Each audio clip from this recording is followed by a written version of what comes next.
Welcome to African Mafia Stories, where loyalty is currency, power has a price, and every city hides a secret. Today's story is based in Ghana. Enjoy. The first lie they told about Elikem Adusei was that grief had made her weak. It was whispered in the churchyard before her husband's coffin even touched the earth. She is finished now. Too young to manage that kind of empire. Kwame should have left the company to his brother. She will sell. Women like that always sell. Elikem heard all of it. She stood beneath the white funeral canopy outside Holy Trinity Cathedral in Accra, dressed in mourning cloth so white it almost hurt the eye. Lace covered her arms. Pearls rested against her throat. A white veil shaded half her face, but not enough to hide the fact that she had not cried since sunrise. Not because she had no tears. Because she had run out. Her husband, Kwame Adusei, had been buried like a king. There were ministers in dark glasses. Businessmen in Italian suits. Chiefs with gold rings heavy enough to bruise a handshake. Journalists hovering at the edges like hungry birds. Women from old Accra families weeping into embroidered handkerchiefs. Men who had hated Kwame while he was alive now sighed loudly about what Ghana had lost. Elikem watched them all. Every hug lasted too long. Every condolence carried weight beneath it. Every, "we are here for you," sounded like a hand reaching for her throat. Kwame's younger brother, Kwaku, approached her as the choir began another hymn. "Elikem," he said softly, placing a hand on her elbow. "You should sit. You have been standing all morning." She looked at his hand until he removed it. "I am fine." His smile did not move his eyes. "Nobody expects you to be strong today. That is kind of them. You know what I mean." "Yes," she said. "Unfortunately." Kwaku leaned closer. He smelled of expensive cologne and impatience. "There are matters we must discuss. Company matters. The board is concerned. My husband was lowered into the ground 15 minutes ago. That is exactly why we must be practical." Elikem turned her face fully toward him then. Kojo Mensah had Kwame's height, Kwame's broad shoulders, and none of his warmth. Where Kwame had entered a room like a man offering shelter, Kojo entered like a debt collector with polished shoes. "Practical?" she asked. His mouth tightened. "Adusei Meridian shipping cannot drift because you are grieving. It will not drift. With respect, you have no experience running a shipping company." "With respect," Elikem said, her voice smooth as a blade drawn from silk, "you have no experience running anything that did not first belong to your brother." For 1 second the mask cracked. Then he smiled again. Around them, mourners pretended not to listen while listening with their whole bodies. Kojo lowered his voice. "Do not embarrass yourself today." Elikem stepped closer. "I buried my husband today, Kojo. I have enough embarrassment to share. Do not beg for your portion." A tiny cough came from behind them. Ama Serwa stood nearby, wearing black sunglasses and a white head wrap tied like a warning sign. Elikem's best friend since university, lawyer by profession, menace by spiritual calling. Ama tilted her head. "Everything all right here?" Kojo adjusted his cufflinks. "Family matter." "Wonderful," Ama said. "I enjoy family matters. They often become litigation." Elikem almost smiled. "Almost." Kojo gave them both a look that promised future unpleasantness and walked away. Ama moved beside Elikem. "That man has the emotional timing of a hyena at a baby shower."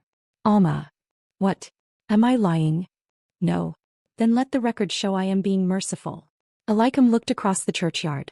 Kojo Mensah stood near the cemetery gate watching the crowd. He had been Kwame's head of security for 6 years. Tall, broad, quiet.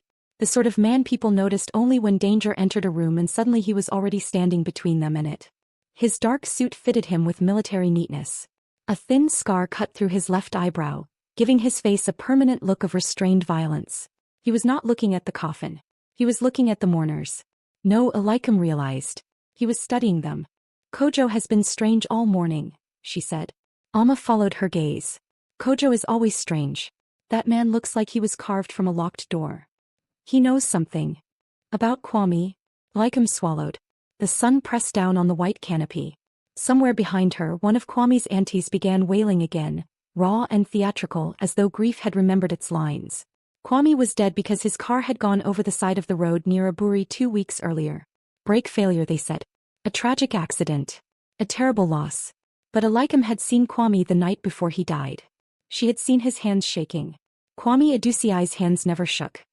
He had come home after midnight, smelling of rain and salt air, though he had told her he was coming from a meeting in cantonments.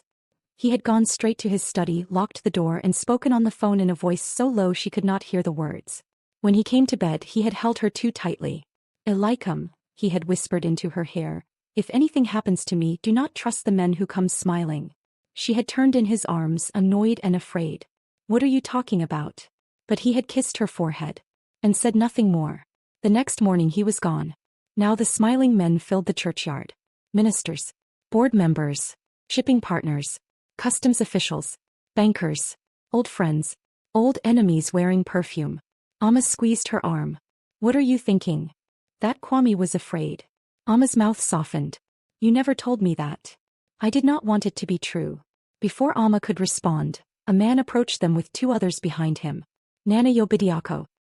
He moved through the crowd with the calm ownership of a man who had never once entered a room without believing it partly belonged to him. He was in his late 50s, handsome in the polished way of old money. Silver beard trimmed close, walking cane with a gold head, Kent cloth folded over one shoulder. "Elikem," he said warmly. He took both her hands before she could refuse. "My daughter. My condolences. Ghana has lost a giant." Elikem looked at his hands around hers. His rings were cold. "Thank you, Nana. Kwame was more than a business partner to me. He was a brother." Interesting, Elikem thought. Kwame had once described Nana Yobidiako as a crocodile who learned table manners. Nana's gaze lowered briefly to her wedding ring, then returned to her face. "You must allow us to help you through this transition. There are storms ahead and no widow should be left alone in heavy weather." Amma made a small sound. Might have been a cough. Might have been disgust putting on shoes. Elikem smiled politely. "I have good people around me. Of course. But good people cannot always protect you from complicated realities." "What realities?" Nana's smile remained gentle. "Your husband was involved in matters he did not fully understand." The air changed. Elikem felt it across her skin, sudden and cool despite the heat. Behind Nana, Kojo had started moving toward them. "What matters?" Elikem asked. Nana released her hands. "This is not the day. You brought it up. And wisdom tells me when to stop." He leaned closer, voice soft enough for her alone. "Sell the company, my daughter. Take your money. Live beautifully. Kwame would have wanted peace for you." Elikem looked into his eyes. There was not sympathy. Instruction. "No," she said. It came out quietly. Nana blinked. "No. No." For a moment the old man's softness disappeared, and something ancient and ugly looked out from behind his face. Then Kojo was beside her. "Madam," he said, not looking at Nana. "The car is ready." Nana's smile returned. Kojo Mensah. Still loyal to ghosts. Kojo's expression did not shift. Some ghosts are better company than living men. Alma's eyebrows rose behind her sunglasses. Nana chuckled, but his fingers tightened around the head of his cane. "Take care of her," he said. "Accra is not kind to women who confuse inheritance with power." Elikem held his gaze. "Then Accra will learn." Nana Yobidiako's smile thinned. He bowed slightly and walked away. For several seconds nobody spoke. Then Amma exhaled. "Well, that was not a condolence. That was a threat wearing funeral perfume." Kojo scanned the crowd. "We need to leave." Elikem turned to him. "Why?" "Because men who threaten widows at funerals rarely wait until dessert." Amma stared at him. "You could have mentioned that before the burial rice." Kojo ignored her. "Madam, please." Elikem looked back at the grave. The soil over Kwame was still fresh. White flowers covered the mound. His framed photograph stood beneath a wreath of lilies, his smile frozen in that confident way people loved. As though he had known the ending and still approved of the story. Her throat closed. For one terrible second she wanted to be weak.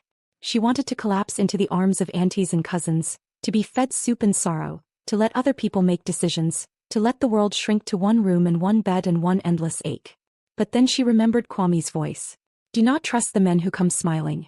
Elikem lifted her veil. "Take me home," she said. Kojo nodded. Amma looped her arm through Elikem's. "Good.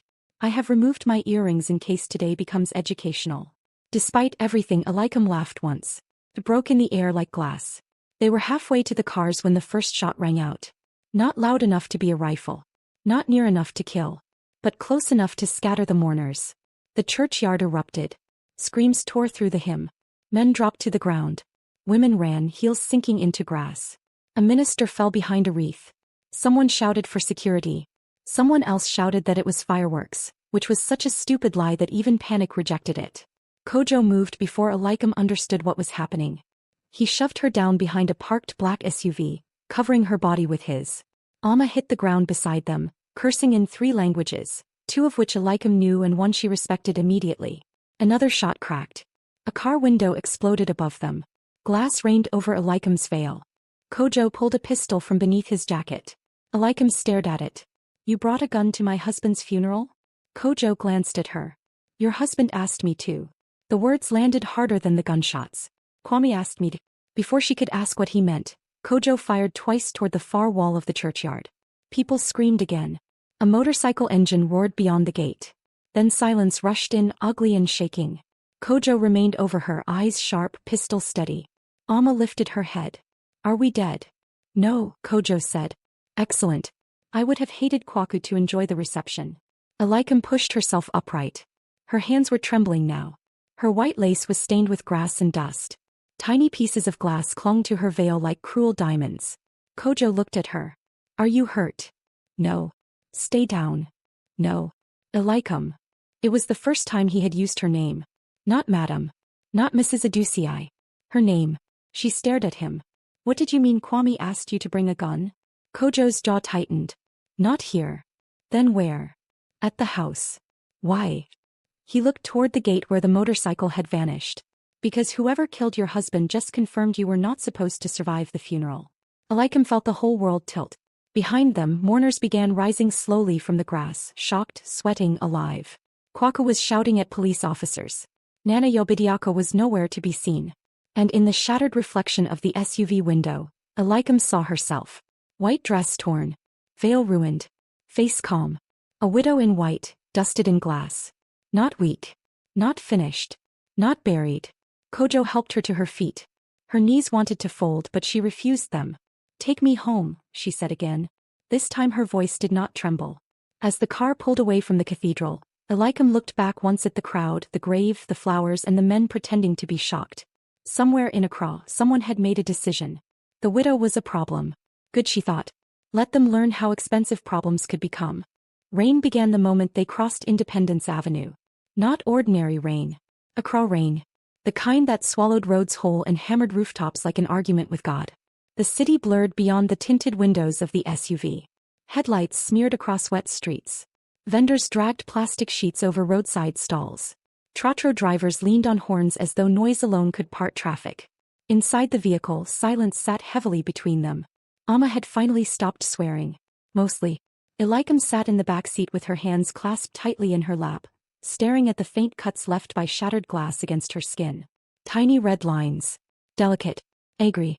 Kojo drove. One hand on the wheel. The other resting close enough to his pistol to reach it without thinking. "You should go to the police," Amma said eventually. Kojo gave a short laugh. Amma narrowed her eyes. "What is funny?" "Nothing." That sounded like something. Kojo kept his eyes on the road. "The police commissioner played golf with Nana Yaw 3 days ago."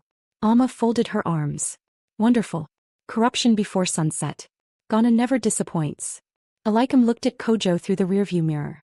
"You knew something was going to happen today." "Yes." "And you said nothing? If I had warned you before the funeral, would you have stayed home?" "No." "Exactly." Elikem looked away. The city lights flashed across her face in fractured gold. "Tell me the truth," she said quietly. "Did Kwame know he was going to die?" Kojo's grip tightened slightly on the steering wheel. "I do not know." "That is not an answer. It is the only honest one." Amma leaned forward between the seats. "Start from the beginning." Kojo was silent for several seconds. "When Mr. Adusei returned from Dubai last month, he changed." Elikem's eyes lifted. "Changed how?" "He stopped trusting people. Increased security. Changed routes. Cancelled meetings at the last minute. He never told me." "He was trying to protect you. By lying to me?" Kojo's jaw flexed. "There are different kinds of protection." Elikem almost snapped back, but exhaustion swallowed the anger before it reached her mouth. Outside, thunder rolled across the city. Kojo continued. 3 nights before he died, he called me to his office after midnight. The SUV turned through airport residential, tires hissing across flooded streets. "He gave me a file," Kojo said. "Told me if anything happened to him, I should make sure nobody else found it before you did." Elikem's pulse slowed, then accelerated. "What file?" Kojo met her eyes in the mirror. I do not know. You did not open it? No. Amma stared at him. You are either the most loyal man alive or the least curious. Both are possible. The gates of the Adusei residence slid open ahead of them. The mansion rose beyond the palms like something carved from old money and silence. White walls. Tall windows. Stone fountains. Security lights cutting through the rain. No longer felt like home. It felt watched. 2 guards rushed toward the SUV as Kojo parked beneath the covered entrance. Any movement? He asked immediately. One guard shook his head. No, sir. No unfamiliar vehicles? No, sir. Kojo nodded once. Double the patrol rotation tonight. Elikem stepped out into the damp evening air. The rain smelled of wet concrete and ocean wind. Amma touched her arm. You okay? No. Good. I would worry if you were. Inside the mansion was dim and painfully clean. The staff had left lights glowing softly in the hallways. Funeral flowers already crowded the entrance tables. White lilies. Orchids. Sympathy bouquets from people rich enough to outsource grief. Elikem removed her heels near the staircase. For a moment she simply stood there barefoot, staring at the marble floors. This was where Kwame had carried her after their wedding reception because she had complained her feet hurt. This was where they had danced drunk at 2 in the morning after Ghana beat Nigeria in the AFCON semifinals. This was where he had kissed her before leaving for the drive that killed him. The memory hit her so suddenly she nearly folded. Kojo noticed first. Sit down, he said. I am not fragile. You are exhausted. That is not the same thing. Amma pointed toward the sitting room. You can argue with the human armored vehicle later. Sit. Reluctantly, Elikem lowered herself onto the couch. Kojo remained standing. Always watching doors. How do we find the file? Elikem asked. Kojo reached inside his jacket. Amma stiffened instantly. Instead of a weapon, he pulled out a small silver key. He gave me this. Elikem took it slowly. It was old. Not a house key. Smaller. Thinner. Where does it go? He did not say. Amma frowned. That man died like he was auditioning for a spy film. Kojo ignored her. He only said one thing. Elikem looked up. If she finds the truth, she will understand why I lied. The room went still. Elikem felt anger rise through her exhaustion like heat beneath skin. What truth? Kojo shook his head. I do not know.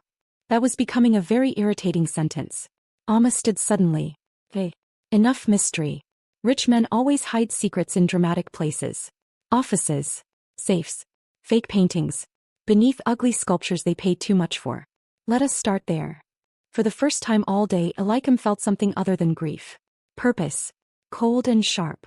His study, she said. Kwame's study sat at the far end of the west wing. The room smelled faintly of cedarwood leather, and the cologne he used too heavily when pretending not to be stressed. Elikem nearly turned around when she entered. Everything remained exactly as he had left it. Crystal decanter half full. Reading glasses on the desk. A navy jacket draped over the chair. His absence filled the room louder than music. Amma moved immediately toward the bookshelves. Kojo checked the windows and adjoining corridor first. Elikem walked slowly to the desk. Her fingers brushed the leather surface. Kwame, she whispered before she could stop herself. No answer came. Only rain against the windows. She opened drawers one by one. Contracts. Shipping manifests. Letters from banks. Board documents. Nothing unusual. Amma was already tapping along the walls like an overeducated burglar. Rich people love hidden compartments, she muttered. Kojo crouched beside the fireplace, studying the stonework. Elikem noticed something then. A scratch on the floor near the desk. Small. Almost invisible. She frowned. Kojo. He crossed the room instantly. What? She pointed downward. The wooden floor beneath the desk showed faint marks, as though something heavy had been dragged recently. Kojo knelt. His eyes narrowed. Without speaking, he pushed the desk slightly aside. A square outline appeared between the floorboards. Amma blinked. Well, that was aggressively suspicious. Kojo inserted his fingers into the edge and lifted. A hidden compartment opened beneath the floor. Inside sat a black metal lockbox. Elikem's breathing stopped. Kojo looked at the silver key in her hand. It fits, he said. For 1 second nobody moved. Rain hammered harder outside. Then Elikem knelt beside the compartment. Her fingers trembled as she inserted the key. The lock clicked open. The sound echoed through the room like a gunshot. Inside the box were 3 things. A leather-bound ledger. A passport. And a handgun. Amma stared. Your husband was living 3 separate lives. Elikem picked up the passport first. Not Kwame's. A different name. Different nationality. But the photograph was him. Her stomach dropped. What the hell? Kojo took the ledger. His expression darkened immediately as he flipped through pages. What is it? Elikem asked. He handed it to her silently. Numbers filled the pages. Shipment dates. Port entries. Bank transfers. Coordinates. Names. Some crossed out in red ink. Others circled. At first it looked like ordinary shipping records. Then she saw the notes beside certain entries. Gold weight discrepancies. Unregistered cargo. Military escorts. Dead customs officers. Elikem felt the room tilt slightly. This is impossible. It is real, Kojo said quietly. Alma took the ledger and scanned a page. Her face lost all humor. These are not accounting errors. No, Kojo said. Elikem looked at him sharply. You knew. I suspected. Suspected what? That Adusei Meridian shipping was being used. Used for what? Kojo hesitated. That frightened her more than anything else had today. Finally he answered. Gold smuggling. Thunder cracked overhead. Alma slowly closed the ledger. How much gold? Kojo looked toward the rain-covered windows. Enough to buy governments. Silence. Heavy, breathing silence. Elikem stared at the pages again. Names she recognized filled the ledger. Politicians. Port officials. Business executives. Men who had hugged her at the funeral. Then she saw one name circled twice in red ink. Nana Yobidiako. Below it, written in Kwame's handwriting. He knows I kept copies. A chill slid down Elikem's spine. Alma looked up slowly. I do not enjoy that sentence. Kojo's voice lowered. Neither do I. Elikem turned another page. And froze. There near the back of the ledger was her own name. Not in a list. Not in a transaction. In a note. If they come for me, they will come for Elikem next. Her throat tightened. Why would he write that? Nobody answered. Then Kojo's phone vibrated. He checked the screen. His expression changed instantly. What? Alma asked. Kojo was already moving toward the window. The east gate camera just went offline. The room went cold. Elikem rose slowly. What does that mean? Kojo pulled his pistol. It means, he said quietly, we are out of time. The lights went out 3 seconds later. Not a flicker. Not a stumble. A complete, deliberate blackout. The mansion disappeared into darkness. Alma inhaled sharply. I hate rich people emergencies. Kojo moved instantly. Stay low. Emergency backup lights blinked on along the hallway floor, bathing the study in a dim amber glow that made everything look underwater. Rain battered the windows. Somewhere downstairs, glass shattered. Elikem's pulse slammed hard against her ribs. Kojo crossed to the study door and listened. Nothing. That was worse. No shouting. No gunfire. Only the rain. He turned back toward them. Lock the box. Alma grabbed the ledger. Already emotionally attached to it. Elikem, Kojo said, take the passport. She slipped it into the inner lining of her morning shawl. The hidden compartment snapped shut just as footsteps echoed faintly below. Not running. Walking. Slow. Confident. Alma whispered, those are not burglary footsteps. Kojo extinguished the study lamp completely. The room darkened further. Elikem, he murmured, if I tell you to run, you run. I am not leaving you. That was not a negotiation. The footsteps reached the staircase. Then stopped. A male voice drifted upward from the darkness below. Mrs. Adusei. Smooth. Polite. Dangerous. Elikem recognized it immediately. Alma mouthed an insult so inventive it deserved framing. Mrs. Adusei, Kwaku called again. You should not hide in your own home. Kojo's eyes narrowed. Another voice joined him downstairs. Older. Measured. Nana Yobidiako. You are frightening the staff, my daughter, the old man said calmly. We only came to speak. Alma nearly choked on disbelief. They brought armed men to a blackout negotiation? Kojo glanced through the study blinds. 3 vehicles outside. 8 men minimum. Minimum. Alma whispered. Why do you say minimum like it is seasoning? Elikem stepped toward the doorway before Kojo could stop her. No. She looked at him. If they wanted me dead, they would already be shooting. Not necessarily. They came for the ledger. Kojo said nothing. Because they both knew she was right. Another voice echoed up from downstairs. Kwaku again. You should understand something, Elikem.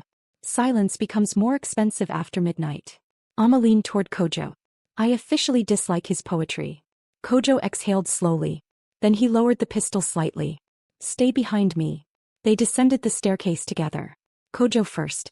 Elikem behind him. Amma carrying the ledger inside a funeral program folder like Ghana's angriest librarian. The grand living room glowed dimly beneath backup lights. Kwaka stood near the fireplace in a charcoal suit, hands clasped loosely behind his back. 3 armed men lingered behind him near the entrance hall. Nana Ya sat comfortably on the couch as though visiting relatives after church. 2 more men stood near the dining area. All armed. All calm. Elikem descended the final stair slowly. Barefoot. White morning dress trailing behind her like a ghost. Kwaka smiled. There she is. Kojo positioned himself slightly ahead of her. One of the armed men shifted. Kojo's hand moved toward his pistol instantly. Nana sighed gently. Please. Nobody is here to create bloodshed. Amma folded her arms. You literally cut the power. A precaution, Nana said. That is also how kidnappings begin. Kwaku ignored Amma entirely. His eyes settled on Elikem. You should have answered my calls. You should have stayed at the funeral. A flicker of annoyance crossed his face. Do not do this. Do what? Pretend you understand the game Kwame was playing. Elikem descended the last step. Then explain it to me. Kwaka glanced briefly toward Kojo. That man should not be in this conversation. Kojo did not react. Elikem's voice sharpened. This is my house. You do not decide who stands in it. Nana rose carefully from the couch, adjusting his cufflinks. My daughter, he said softly, your husband made unfortunate choices. Like dying. Like refusing to listen. Rain crashed against the windows hard enough to shake the glass. Amma tilted her head. Interesting. Usually innocent people avoid sentences that sound like confessions. Kwaka stepped closer. Elikem. Whatever Kwame left behind belongs to us. There was no more pretending. Her stomach hardened. Us. The people who built Adusei Meridian into what it became. You mean the people using it to smuggle gold? Silence detonated across the room. Even the rain seemed to pause. One of the armed men looked toward Kwaku instinctively. Mistake. Tiny. But enough. Kojo noticed. So did Elikem. Kwaka's expression changed first. Not shock. Annoyance. Like a teacher disappointed a child found the exam answers too early. Nana's face became unreadable. Finally he sighed. So, Kwame truly intended to destroy all of us. Amma gave a low whistle. And there it is. Elikem stepped forward. My husband kept records because he was afraid. No, Nana replied quietly. Your husband kept records because he became arrogant. Kwaka's voice hardened. You have no idea how many powerful men are connected to those shipments. Then perhaps they should be nervous. One of the guards near the entrance laughed under his breath. Kojo turned his head slightly. Do that again. The man stopped immediately. Something about Kojo unsettled even armed men. Nana clasped his cane with both hands. Elikem. Listen carefully to me. The world you married into is not governed by morality. It is governed by leverage. You killed my husband. No, Nana said. Your husband killed himself the moment he decided conscience mattered more than survival. Elikem felt the grief rise suddenly then. Hot. Violent. Not sadness anymore. Rage. You expect me to hand you the ledger after that? Kwaka spread his hands slightly. We are offering you a future. You shot at me at my husband's funeral. That was not ordered by us. Kojo spoke for the first time. Lie. Every eye shifted toward him. Kwaka smiled faintly. You always were difficult. Kojo's expression remained stone. I know the man on the motorcycle. That changed everything. Kwaka's smile faded. Nana's fingers tightened around his cane. Amma whispered, Tao we are cooking. Kojo continued. Yero Senna. One of the guards swore softly under his breath. Kojo saw it. So did Nana. Interesting. Kojo stepped forward slightly. Yero only works contracts approved through the Eastern Route Network. Nana controls that network. Nana looked almost impressed. You know more than I thought. I know enough. Kwaka's voice cooled. Careful, Kojo. No, Kojo replied. You should be careful. The room tightened instantly. Not because of the guns. Because suddenly everyone understood something dangerous. Kojo was not afraid. Nana studied him carefully. Kwame trusted you deeply. Yes. And now you protect his widow? Yes. The old man nodded slowly. Then he truly prepared for war. Elikem looked between them. How long has this been happening? Nobody answered immediately. Then Kwaka sighed. 23 years. Amma blinked. Excuse me. Nana walked slowly toward the rain-covered windows. Gold leaves Burkina Faso, Mali, Guinea, sometimes farther north. He spoke almost conversationally. Official channels are inefficient. Governments interfere. Rebels interfere. Foreign companies interfere. So routes were established. Illegal routes, Elikem snapped. Necessary routes. Kwaku continued calmly. Shipping companies move containers. Customs officials look elsewhere. Banks clean the money. Politicians receive donations. Everybody eats. Amma stared at him. You say corruption like it is catering. Nana ignored her. Your husband inherited participation from his father. Elikem froze. No. Yes. The word landed like a slap. He told me his father built the company legally. He told you what decent husbands tell decent wives. The room tilted slightly beneath her feet. Kwame knew. His father knew. Maybe everyone knew except her. She looked suddenly at the wedding portrait hanging above the fireplace. Had he loved her? Of course he had. But had he also hidden an empire built on blood and stolen gold beneath that love? Her chest tightened painfully. Amma touched her arm gently. Breathe. Elikem realized she had stopped. Kwake took another step closer. This is bigger than grief now. Bigger than your marriage. Bigger than Ghana. He held out his hand. Give us the ledger and this ends peacefully. Kojo moved instantly between them. No. One of the armed men lifted his weapon slightly. Kojo's pistol appeared so fast it almost looked unreal. Suddenly every gun in the room was raised. Amma whispered, well, this escalated like cooking oil near open flames. Rain thundered overhead. Nobody moved. Nobody breathed properly. Kwaka's eyes locked on Kojo. You would start a war in this house? Kojo's voice remained calm. It started when you came armed. Nana sighed again, tired now. So much male pride. Exhausting thing. Elikem stepped forward before anybody could fire. Enough. Even Kojo glanced at her. She looked at Nana first. You called Kwame arrogant. Maybe he was. Her voice steadied. But at least he eventually understood what you are. Nana's eyes darkened. And what am I? A man who mistakes wealth for immunity. The old man smiled sadly. No, my daughter. I am a man who survived long enough to understand how the world truly works. And I am a woman who just buried her husband. Elikem stepped closer. Today is not the day to test how much more I can lose. Silence. Then Kwaku slowly lowered his weapon. One by one the others followed. Kojo lowered his last. Barely. Nana studied Elikem for a long moment. Then he nodded softly. There is the woman Kwame feared. Elikem's eyes sharpened. Feared? Yes. Nana smiled faintly. Because once you stop loving someone, Elikem Adusei, you become very dangerous. The statement hung in the room like smoke. Then Nana turned toward the door. Come, he told Kwaku. Kwaku hesitated. We are leaving? For tonight. That ledger will return to us eventually, Nana said quietly. Or it will bury everyone connected to it. He looked back once at Elikem. When powerful men begin drowning, my daughter, they do not sink alone. Then they left. Vehicles disappeared into the rain moments later. The gates closed. Silence reclaimed the mansion. Amma exhaled first. Well. She removed her glasses slowly. That was deeply illegal. Kojo remained near the window watching the darkness outside. They will come back. Elikem looked at the rain streaking across the glass. No, she said softly. They will hunt. Kojo finally turned toward her. And what are you going to do?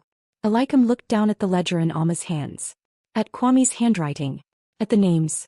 At the empire rotting beneath the beautiful surface. Then she lifted her eyes. I'm going to find out what my husband died trying to expose. Lightning flashed across the room. And for the first time since the funeral, Kojo looked at her not like someone he was assigned to protect, but like someone who might survive the war ahead. Kojo did not sleep. Elikem realized this around 3 a.m. The mansion had gone quiet hours earlier. Amma had eventually fallen asleep sideways across the guest room couch with the ledger clutched against her chest like stolen treasure. Half the lights remained on downstairs. Security patrols rotated outside every 20 minutes. But Kojo stayed awake. Always moving. Always listening. Elikem found him in the kitchen. The giant room glowed softly beneath pendant lights, silver appliances reflecting the storm outside. Rain still tapped steadily against the windows, gentler now, exhausted after hours of violence. Kojo stood near the counter drinking black coffee. No sugar. No milk. The kind of coffee people drank when they wanted to remain angry at the world. He looked up as she entered. You should rest. So should you. I will. You are a terrible liar. One corner of his mouth almost moved. Almost. Elikem crossed the kitchen barefoot, wrapped now in a cream silk robe she had found untouched in her wardrobe. Kwame had bought it for her in Morocco 2 years earlier after she complained hotel robes made her feel like refrigerated bread. The memory hurt unexpectedly. She leaned against the counter opposite Kojo. For several seconds neither spoke. The silence between them felt different now. Not awkward. Measured. Like two people listening to the same distant sound. Finally Elikem said quietly, How long did you know? Kojo looked into his coffee. That Adusei meridian was involved?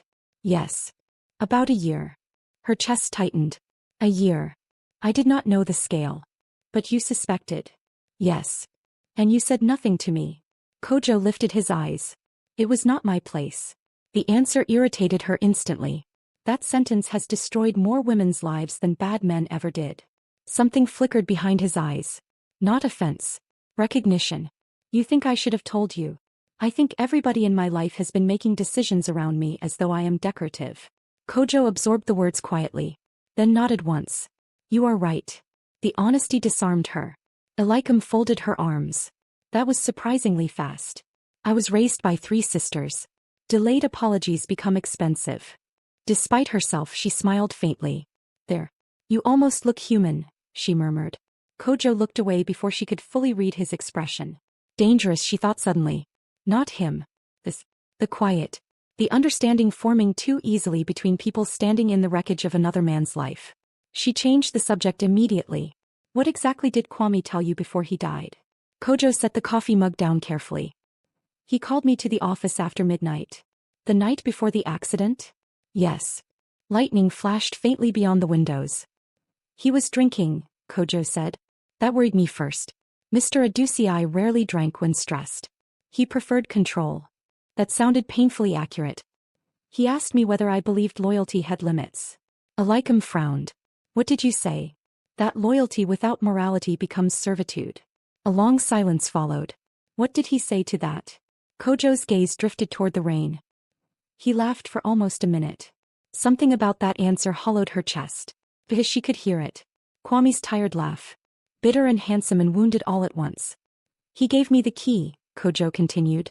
Then he told me if he died I should keep you away from Nana Yoan Kwaku. Did he say why? No. He must have. Kojo hesitated. Then. He said you were the only innocent thing left in his life. The words struck harder than she expected. Elikem looked down immediately. Her throat burned. For a moment, the kitchen disappeared and she was back in their bedroom months earlier, listening to Kwame talk nonsense after too much wine. You know what your problem is, Elikem? You still believe people are mostly good. And yours? She had teased. He had smiled sadly. I know better. She had thought it was business stress. Now she wondered how long he had been drowning beside her without asking for help. You loved him, Kojo said quietly. It was not a question. Yes. And he loved you. Elikem laughed softly then. Not because anything was funny. Because grief sometimes escaped the body wearing the wrong clothes. Did he? She asked. Kojo's eyes sharpened immediately. You doubt that? I doubt everything tonight. Kojo leaned against the counter slightly. There are many kinds of lies, Elikem. The use of her name again sent something strange through her chest. He lied to protect you, Kojo said. Not because he did not love you. You sound very certain. I am. How? He looked at her for a long moment before answering. Because I watched him. Silence. Rain. The low hum of expensive refrigerators. Kojo continued quietly. I have worked security for politicians, businessmen, diplomats. Powerful men become careless around staff. Cruel sometimes. Arrogant. Mr. Adusei was many things but never careless with you. Elikem swallowed. He talked about you constantly. Her eyes lifted. What? Kojo almost seemed amused now. You did not know? No. He spoke about you in meetings. During flights. At dinners.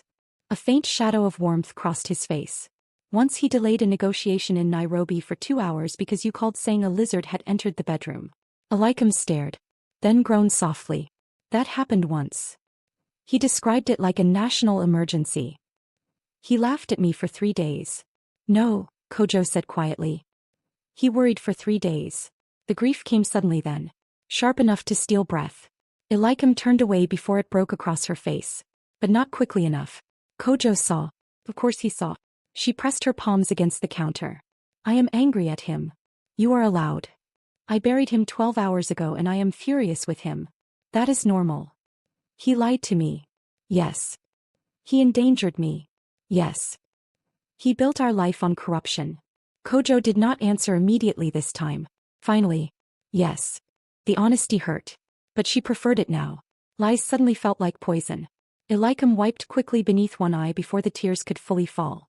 I keep thinking he is going to walk downstairs. Kojo's expression shifted almost imperceptibly. That feeling takes time.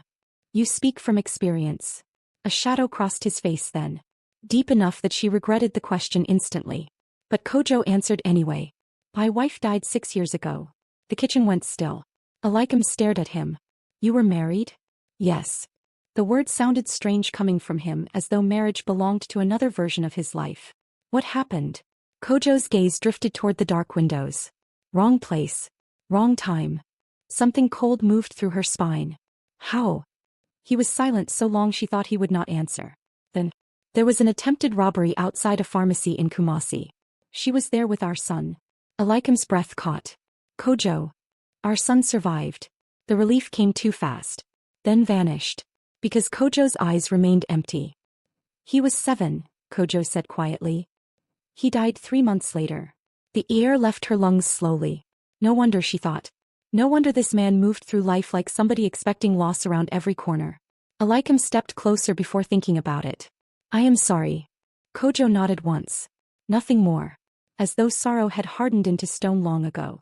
You never remarried? No. Why? His eyes met hers then. Dark. Tired. Honest in a way powerful men rarely were. Some people survive grief, he said quietly. And others. They simply become functional around it. The sentence settled heavily between them. Elikem realized suddenly how close they were standing.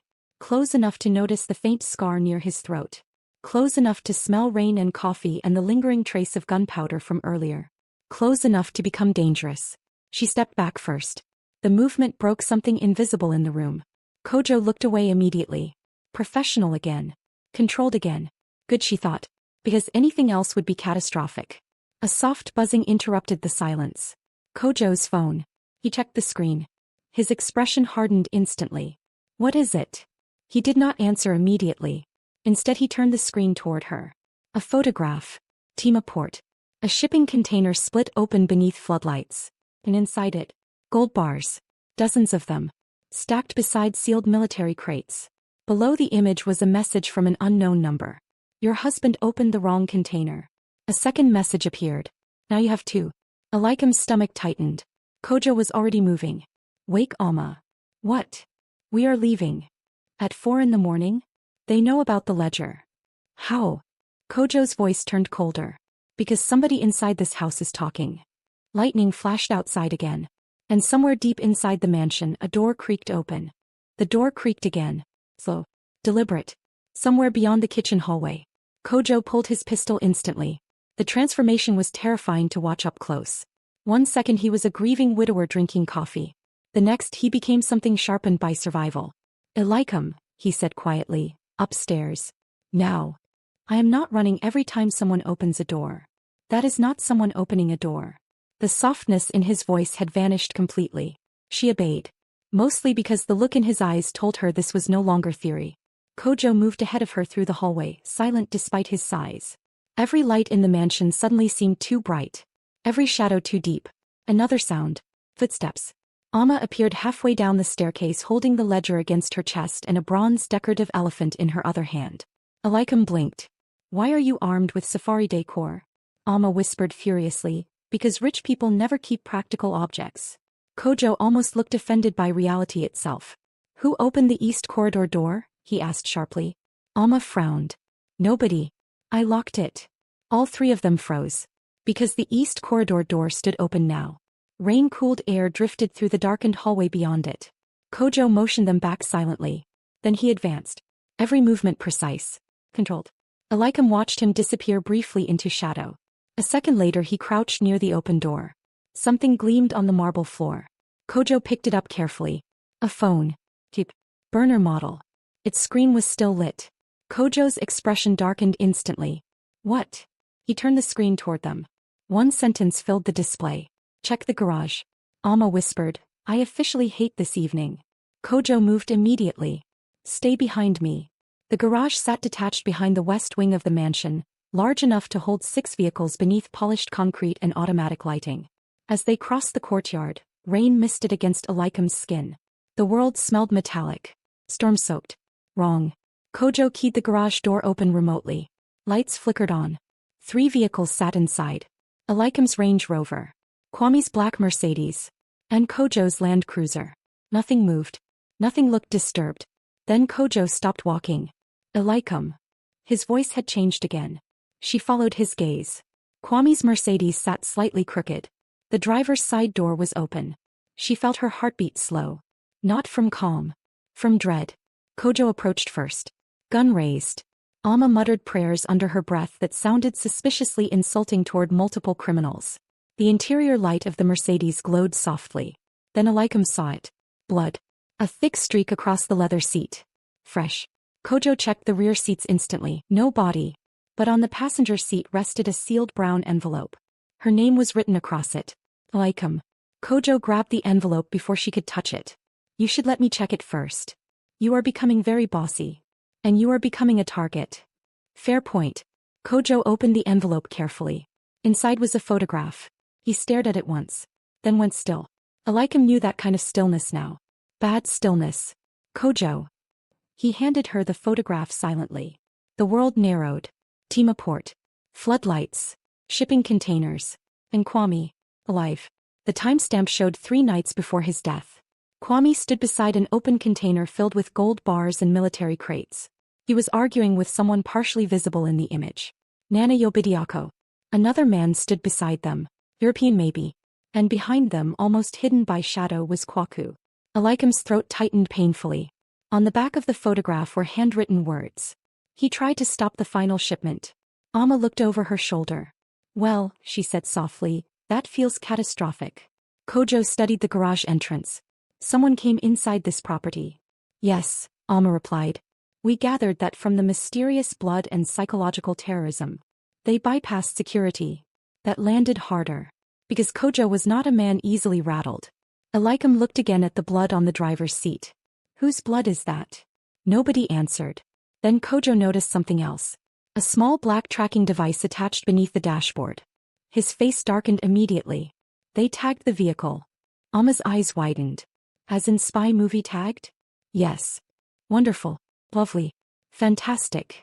Kojo ripped the device free and crushed it beneath his boot. Elikem folded her arms tightly against herself. What do they want? Kojo looked at her carefully. To scare you. No. Not just scare me.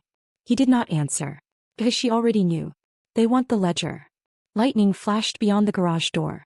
Kojo turned sharply toward the house. Get inside. What now? We leave before sunrise. Elikem stared at him. This is my home. And right now it is compromised. The word hurt strangely. Compromised. Like the house itself had betrayed her. Alma crossed her arms. I vote we leave. Wealthy criminals are exhausting before breakfast. Elikem looked back toward the mansion. Every window glowed softly against the storm. She had hosted ministers there. Birthdays. Anniversaries. Charity dinners.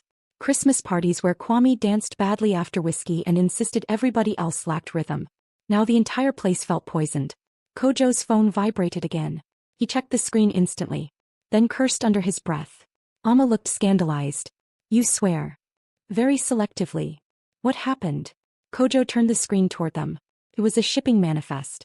Or rather the absence of one. Vessel. Contempo star status. No record found. Below it was another anonymous message. The shipment never existed. Elikem frowned. What does that mean? Kojo's eyes narrowed. It means someone erased the vessel from port records. Alma blinked. Can people do that? Yes. Should people be able to do that? No. Kojo stared at the screen. The Contempo star was the ship in the photograph. How do you know? Kwame mentioned it once. Elikem looked up sharply. When? 2 weeks before he died. What did he say? Kojo hesitated. Then. He asked me whether a ship can disappear without sinking. The rain intensified again. Hard enough to blur the world beyond the garage. Amma rubbed her temples. I need tea. Or therapy. Possibly both. Elikem looked at the photograph again. Kwame looked furious in it. Not frightened. Determined. And suddenly she realized something. He was trying to expose them. Yes, Kojo said quietly. Not just protect himself. No. Her chest tightened painfully. Kwame had not simply been corrupted. He had tried to get out. Maybe too late. But he had tried. That mattered. More than she expected. A movement flickered near the outer gate. Kojo turned instantly. A motorcycle. Black helmet. Dark raincoat. Watching the property from the road beyond the security lights. The rider lifted one gloved hand slowly. Then drove away into the storm. Kojo swore again. Amma pointed dramatically. That feels deeply assassin-shaped. Kojo holstered his weapon. We leave now. Where are we going? Elikem asked. Somewhere nobody connected to Nana can reach quickly. Does such a place exist? Kojo looked at her. Not for long. 30 minutes later the mansion gates opened silently. No luggage. No staff informed. No lights turned on. Just 3 people climbing into a black Land Cruiser before dawn. Amma in the back seat clutching the ledger and complaining about being hunted in humidity. Kojo driving. Elikem beside him, staring out at rain-covered Accra as the city slid past in shadows and reflected neon. For a while nobody spoke. Then Elikem noticed something strange. Kojo was not taking the highway. He was heading toward the old industrial district near the docks. She frowned. This is not the way out of the city. No. Then where are we going? Kojo's jaw tightened slightly. To find the man who photographed your husband. Amma leaned forward immediately. You know who took it? Yes. And you waited until now to mention this? I needed to confirm something first. Elikem turned toward him. What? Kojo's eyes stayed on the rain-dark road ahead. That he was still alive. The old industrial district near the docks smelled like rust, saltwater, diesel, and bad decisions. Even before sunrise, the place breathed differently from the rest of Accra.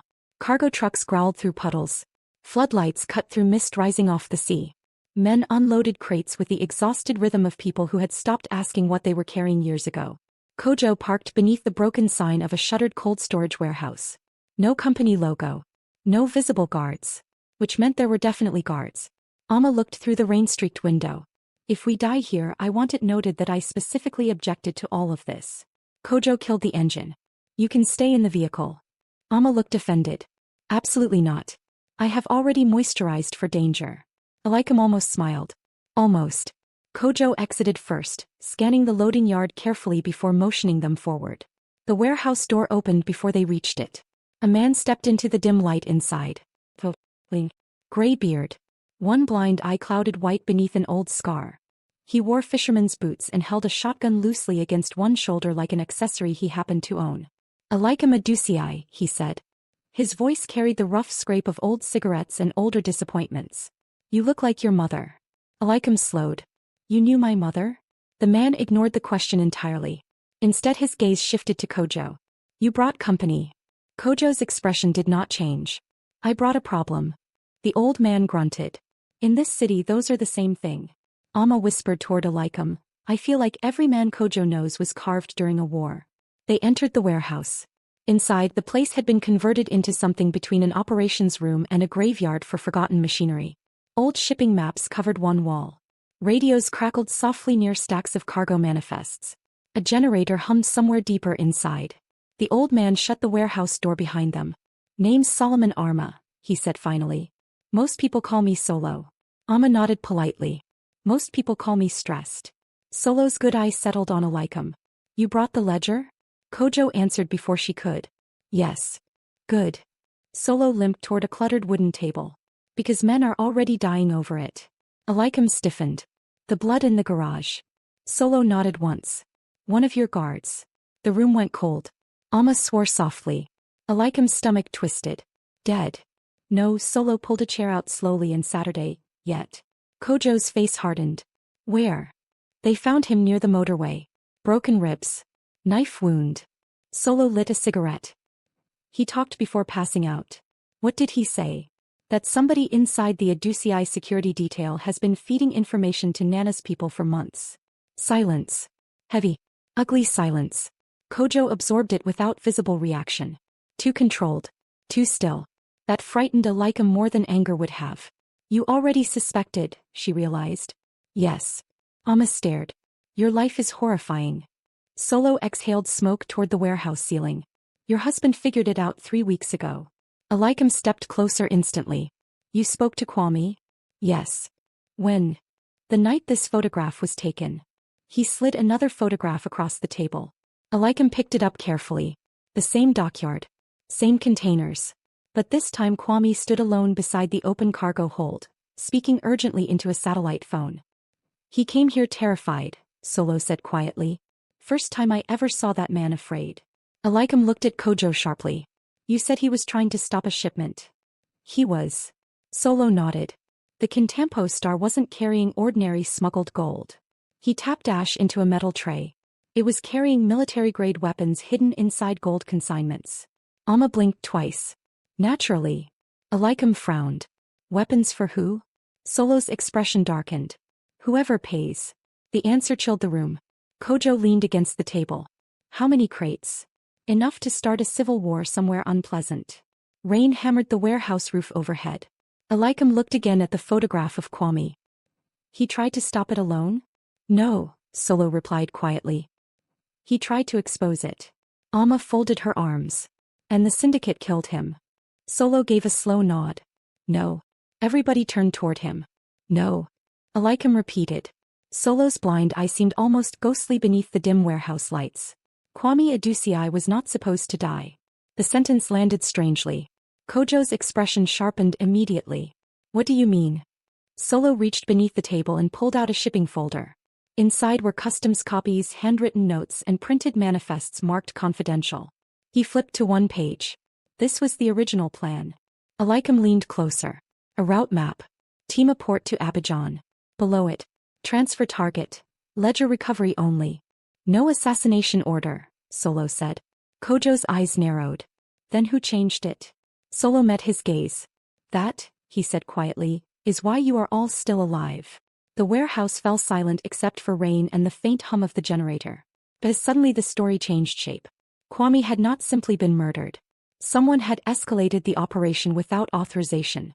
Someone inside the syndicate had decided the ledger mattered more than keeping peace.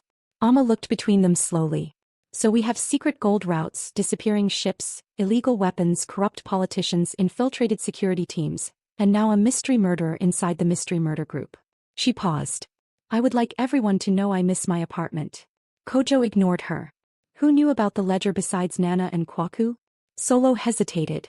Then, a European broker called Victor Hale. The name sounded foreign even in the heavy Ghanaian air. Solo continued. Former military contractor. Now handles logistics between West African syndicates and buyers overseas. Elikem frowned. The man in the photograph. Yes. Kojo's jaw tightened slightly. You know him. It was not a question. Kojo looked toward the rain-covered windows. We crossed paths in Sierra Leone years ago. Solo gave a short humorless laugh. Crossed paths. Such polite language for nearly killing each other. Amma stared immediately. Excuse me. Elikem turned slowly toward Kojo. You never mentioned Sierra Leone. There are many things I never mentioned. The tension between them shifted instantly. Not romantic. Not yet. Something more dangerous. The sudden awareness that Kojo Mensah was not simply a bodyguard with grief in his eyes. He had history. Violent history. Elikem studied him carefully. What exactly did you do before working for Kwame? Kojo held her gaze for several seconds. Then, things I no longer do. Amma whispered, that is never a comforting sentence. Before Elikem could press further, Solo's phone buzzed sharply. He checked it. Then stood immediately. Problem. Kojo's hand moved toward his pistol. What? Solo looked at Elikem. Nana, you just announced a memorial charity gala tonight. Amma blinked. That man schedules evil efficiently. Solo ignored her. It is at the Black Star Meridian Hotel. Kojo's expression darkened instantly. Nana never hosts events during active operations. Exactly. Elikem frowned. What does it mean? Solo crushed out his cigarette. It means he thinks he is about to win. Silence settled heavily. Then another thought struck Elikem. A memorial gala, she repeated slowly. For Kwame. Solo nodded. Her stomach turned cold. A charity gala less than 24 hours after the funeral. Not grief. Positioning. A public show of unity before somebody seized control of the empire. Kojo understood it too. He is gathering everybody connected to the shipments. Amma stared. Like a criminal annual general meeting. Elikem looked down at the photographs again. At Kwame's frightened face. At the containers. At the men who smiled through funerals while arranging murders in the dark. Then something inside her hardened. Coldly. Completely. I am going, she said. Kojo looked at her like she had announced plans to swim through shark-infested water wearing perfume. No. Yes. Elikem. If Nana believes I am weak, let him keep believing it. This is not a game. No, she replied softly. It is a stage. The room quieted. Because they suddenly understood what she meant. A gala full of politicians, businessmen, smugglers, diplomats and syndicate members. A room where everyone would pretend innocence. A room where powerful men would underestimate the widow in white. Perfect. Kojo stepped closer. Too dangerous. Her eyes lifted to his. They already tried to kill me at a funeral. The words hung between them. Kojo's jaw tightened. You do not understand the kind of men who will be there. Elikem held his gaze steadily. No, she said quietly. But I understand performance. Amma slowly smiled. There was not grief. Not fear. Strategy. And suddenly Kojo saw it too. Elikem Adusei was learning how dangerous calm could become. Solo leaned back against the table. Well, he muttered, this should end beautifully or catastrophically. Amma nodded. In Ghana, those are cousins. Outside, thunder rolled over the Atlantic. And somewhere across Accra, powerful men prepared tuxedos, champagne and lies for the evening ahead. By sunset, Accra glittered like a city pretending innocence. The rain had stopped. Heat rose from the streets in soft waves. Traffic lights reflected against polished black SUVs crawling through cantonments and airport residential. Somewhere in OSU, music spilled from rooftop bars while rich men rehearsed sympathy speeches in mirrored bathrooms. And high above the city, inside the presidential suite of the Black Star Meridian Hotel, Elikem Adusei stood in front of a mirror while Alma zipped her into war. Because that was what the dress was. War stitched in silk. Black satin. Long sleeves. Open back. Elegant enough for diplomats. Dangerous enough for rumors. Alma stepped back slowly. Good Lord. Elikem looked at her reflection. She barely recognized herself. Not because she looked beautiful. She always knew how to look beautiful. This was different. Controlled. Pulled. Like grief had finally stopped trembling and learned posture. Alma adjusted one earring. Men are going to confess crimes just trying to impress you tonight. That is encouraging. It is practical. Elikem glanced toward the sitting area. Kojo stood near the balcony doors in a dark tailored suit, speaking quietly into an earpiece. The suit changed nothing. He still looked like violence waiting politely. But tonight there was something sharper about him. More alert. More dangerous. His eyes lifted. For exactly 1 second he forgot whatever he was saying into the earpiece. Amma noticed instantly. Of course she did. Oh, she whispered dramatically. Interesting. Kojo recovered immediately. Professional again. Elikem, he said calmly, we need to review exits once more. Amma grinned wickedly. That man looked at you like a prayer he does not trust himself to say aloud. Alma. What? I am under stress. I entertain myself. Kojo ignored both of them. Mostly. The gala begins at 8. Nana's private guests arrive first through the East Ballroom entrance. Politicians and business partners through the main reception. Elikem crossed toward the table where floor plans were spread open. And Victor Hale? Kojo's expression darkened slightly. No confirmation yet. But you think he will be there? Yes. Amma sat down dramatically on the edge of the bed. Excellent. International arms dealers. Just what every widow needs for emotional healing. Kojo tapped the floor plan. If something goes wrong, do not wait for me. Elikem looked up sharply. What does that mean? It means if I tell you to leave, you leave. Again with the commanding. Elikem. His voice lowered slightly. Not harsh. Not cold. But that unsettled her more than anger would have. She held his gaze a moment too long. Then looked away first. Dangerous again. Everything between them lately felt dangerous. The ballroom downstairs looked like money had decided to become architecture. Crystal chandeliers. Gold-trimmed walls. Live string quartet near the marble staircase. Waiters moving silently through crowds carrying champagne beneath soft amber lighting. And everywhere. Power. Ministers. Foreign investors. Chief executives. Diplomats. Old families. New criminals pretending to be old families. Every smile too polished. Every handshake too careful. Elikem entered on Kojo's arm. The room shifted immediately. Conversation slowed. Eyes turned. Not because she was beautiful. Because she arrived standing upright when everyone expected grief to have bent her. Alma followed behind them, muttering commentary beneath her breath. 3 adulterers near the champagne. 2 money launderers by the orchids. 1 senator pretending not to stare at your back. You invent half these things. I absolutely do not. Music floated through the ballroom. Soft piano now. Something expensive and emotionally manipulative. Nana Ya spotted her almost immediately. Of course he did. The old man crossed the ballroom with the smooth confidence of somebody who believed every room eventually belonged to him. Elikem, he said warmly. Tonight he wore ivory dinner cloth threaded with subtle gold embroidery. His smile radiated grandfatherly charm. Only now she could see the monster beneath it. You came. You invited half the country, she replied smoothly. Absence would have been suspicious. Nana chuckled softly. You are learning quickly. I had excellent teachers. His eyes flicked briefly toward Kojo. Then back to her. Your husband loved this hotel, Nana said. That surprises me. Why? Because it feels like a room built for lies. Something dark flickered behind his smile. Before he could respond, another voice entered smoothly. Mrs. Adusei. Victor Hale. Up close he looked worse somehow, silver-haired. Elegant in that European way that always suggested private schools and private wars.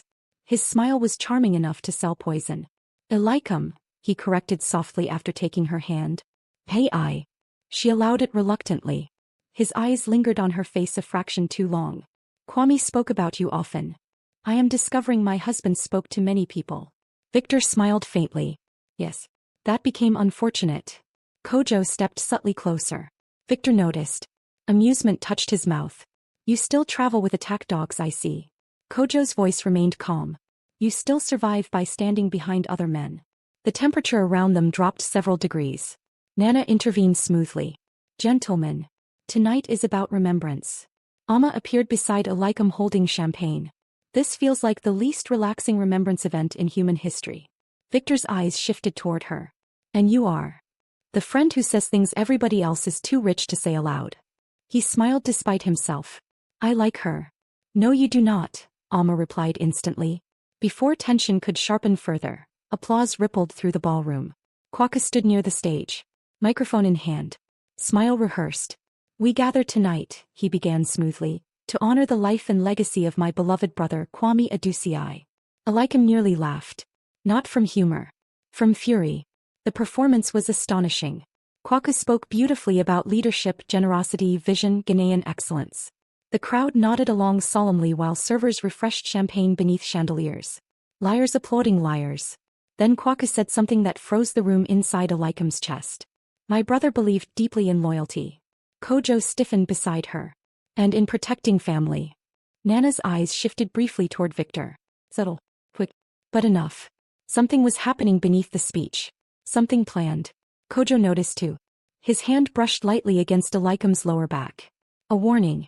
Then his earpiece crackled. Tiny. Almost inaudible. But Elikem felt him tense instantly. What? She whispered. Kojo touched the earpiece. Repeat that. Static answered. Then a voice. Male. Panicked. Tima Port. Dock 14. They found Mensah.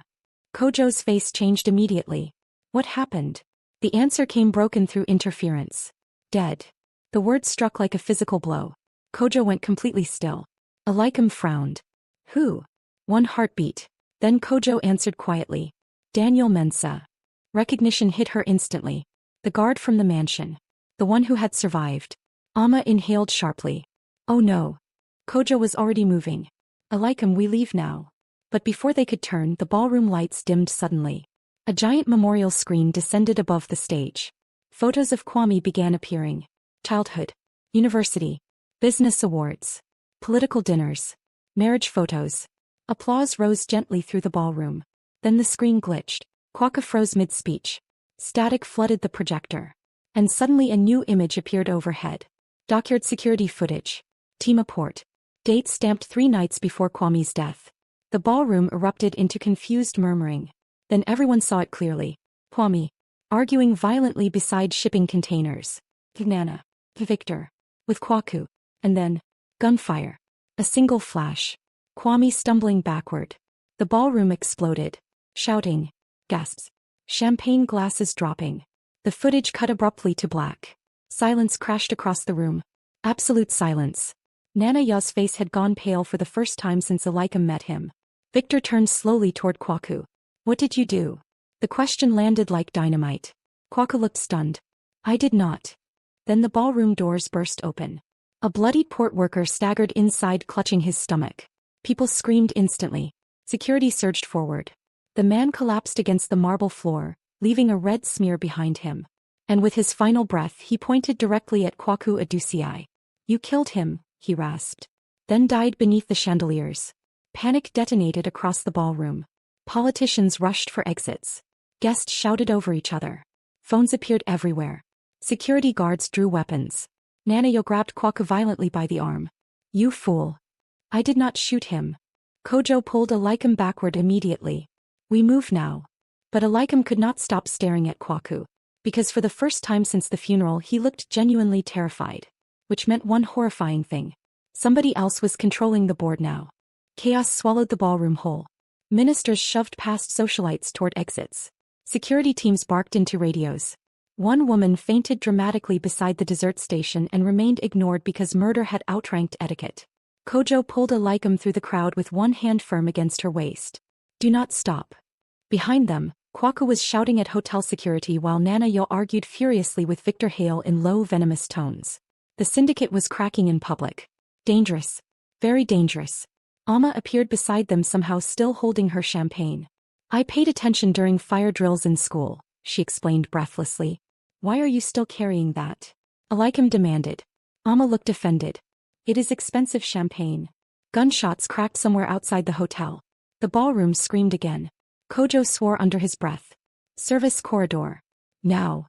They slipped through a side entrance behind the stage moments before armed security flooded the main lobby. The service corridors behind the ballroom were narrow and sterile, smelling of detergent and panic. Hotel staff rushed past in terrified clusters. Kojo moved fast. Too fast.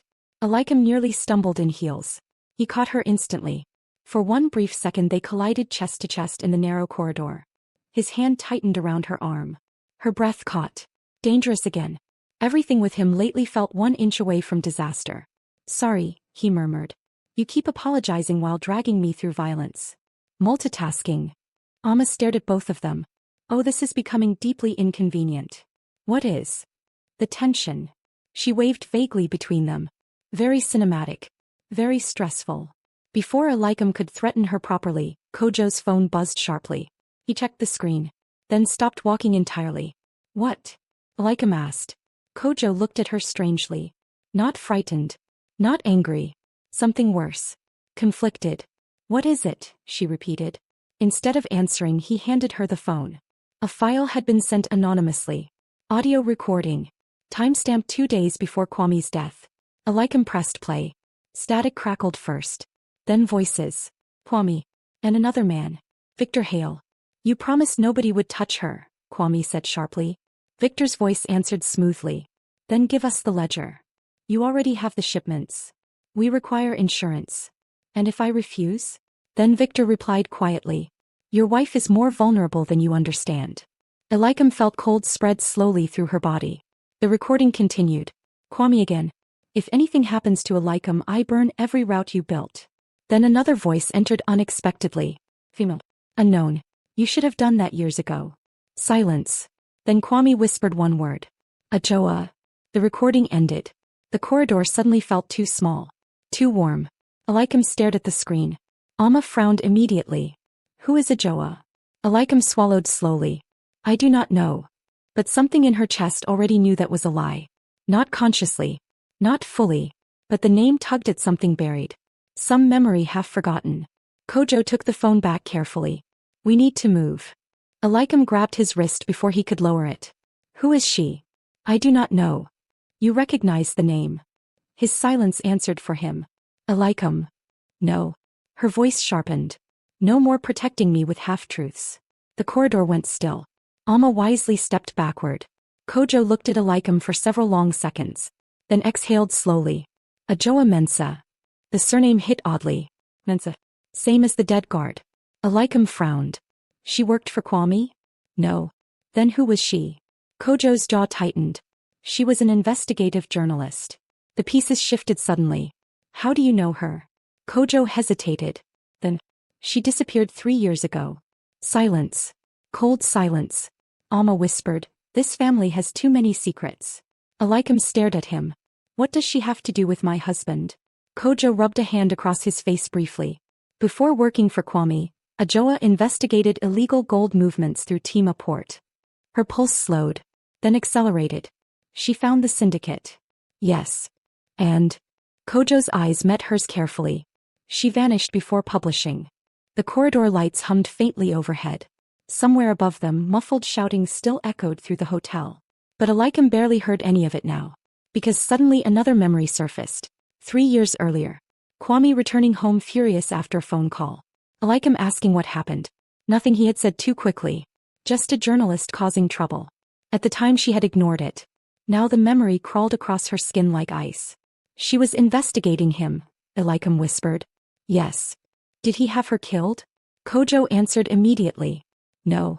The certainty in his voice startled her. How can you know that? Because I was there the night she disappeared. The corridor seemed to narrow around them. Alma stared openly now.